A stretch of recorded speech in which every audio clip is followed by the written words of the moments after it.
জনাব বল্টু, আপনার কোর্টে আসতে এত দেরি হলো কেন? আপনার জন্য কোর্টের মূল্যবান সময় অপচয় হয়েছে, এর জন্য আপনার শাস্তি হতে পারে। হুজুর, রাস্তা দিয়ে আসার সময় আমার সাইকেলের নিচে একটা ছাগল পড়েছিল। তা ছাগলটা কি মারা গিয়েছিল? হ্যাঁ হুজুর, ও তো আমাকে জিজ্ঞেস করার সুযোগই দিল না ও মারা গেছে কিনা। বলেন কি? আপনার শাস্তির পরিমাণ তো আরো বেড়ে গেল। এমনিতেই আপনি কোর্টের মূল্যবান সময় নষ্ট করেছেন, তার উপরে আবার পশু হত্যা করেছেন। আপনার তো এখন ফাঁসি হবে। হুজুর, জেলে ভরবেন নাকি ফাঁসিতে ঝুলাবেন, যা করার তাড়াতাড়ি করেন, আমার হাতে এত সময় নেই। আমার আবার বাড়ি থেকে গরুকে খাওয়াতে হবে।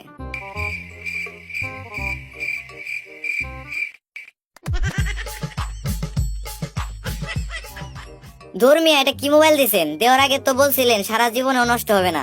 2 মাসও তো ব্যবহার করতে পারলাম না, এর মধ্যে নষ্ট হয়ে গেল। সারা জীবনের গ্যারান্টি দিয়েছিলাম তো ঠিকই, কিন্তু তখন আপনাকে দেখে মনে হয়েছিল আপনি বেশি দিন টিকবেন না।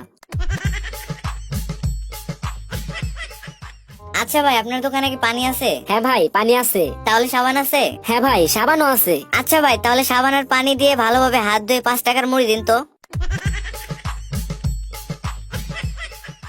বলতো, তুমি জেলখানা থেকে পালিয়েছিলে কেন? হুজুর, জেলখানার খাবার খুবই জঘন্য, খাওয়াই যায় না। কিন্তু তুমি জেলখানার তালা ভাঙলে কিভাবে?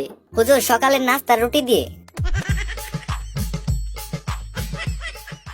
জনাব বল্টু, তোমাকে এবারের মতো খালাস পাইয়ে দিলাম। এখন থেকে পাজি লোকদের কাছ থেকে দূরে থাকার চেষ্টা করবে। অবশ্যই স্যার, আমি সর্বপ্রথম আপনার কাছ থেকে দূরে থাকার চেষ্টা করব।